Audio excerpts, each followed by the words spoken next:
আসসালামু আলাইকুম ওয়া রাহমাতুল্লাহ। আজকে আমি চলে এসেছি বাংলাদেশের সবচেয়ে বড় এবং খ্যাতিসম্পন্ন মসজিদ জাতীয় বাইতুল মোকাররম মসজিদের সম্মুখে। আজকে এসেছি অন্য একটি উদ্দেশ্যে। আপনাদেরকে আজকে আমি দেখাবো যে বাইতুল মোকাররম এত বড় মসজিদ, বাংলাদেশের এত নামকরা বড় একটা মসজিদ হওয়া সত্ত্বেও কেন বাইতুল মোকাররম মসজিদের এইরকম অবস্থা, মসজিদ কেন সুসজ্জিত নয়। তো আমি চলে এসেছি, প্রথমে আপনাদেরকে দেখাবো এটা হলো স্টেডিয়ামের দিকের গেটটা। আর এই গেটটা দেখতে সব থেকে আকর্ষণীয় লাগে।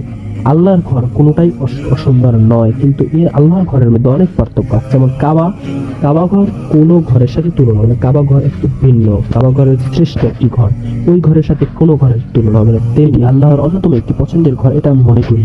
তো আজকে আপনাদেরকে আমি দেখাবো যে মসজিদের কেন এই অবস্থা, কেন বাংলাদেশ সরকার এই মসজিদটার কোনো কাজ হাতে নিচ্ছে না, কেন মসজিদটা এত দেখতে এত সুন্দর এবং এত আকর্ষণীয় মসজিদ, এই মসজিদটাকে আরো ভালোভাবে সুসজ্জিত করে এবং মানুষের সব জায়গায় তাক দিয়ে ফেলানোর মতো এমন অবস্থা।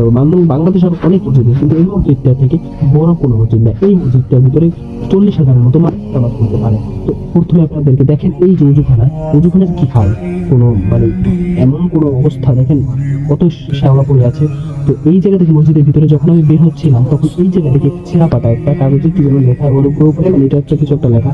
ওই জায়গাটা এত ছেঁড়া একটা কাগজ, কেন এত বড় একটা মসজিদ, এই জায়গাটা দেখেন আপনারা যে কতটা ছেঁড়া পড়েছে। এই জায়গায় আসলে পিছনে একটা এই চালটা দিয়ে পানি পড়তেছে, আমি চোখে দেখেছি ওই দিনটা। আপনারা যারা অবশ্যই বাইতুল মোকাররমে আসেন, বাইতুল মোকাররমে সপ্তাহে আসেন নামাজ পড়তে বা ঘুরতে বা যেভাবে আসেন, অবশ্যই সব ব্যাপারগুলো খেয়াল করুন এবং আমার সাথে একমত থাকলে অবশ্যই ভিডিওটাকে শেয়ার করে আমার সাথে একমত থাকলে ভিডিওটা সমর্থ করুন। এই যে দোকানগুলো, এই জায়গায় ছেঁড়াপাটা আপনার কার্পেট এগুলো অবস্থা, টাইলস উঠানো ভাঙা, কি অবস্থা। শুনেছি এটা প্রকল্পের কাজ কিছু একটা হাতে নিয়েছে, কিন্তু এখনো কাজ শুরু করেনি।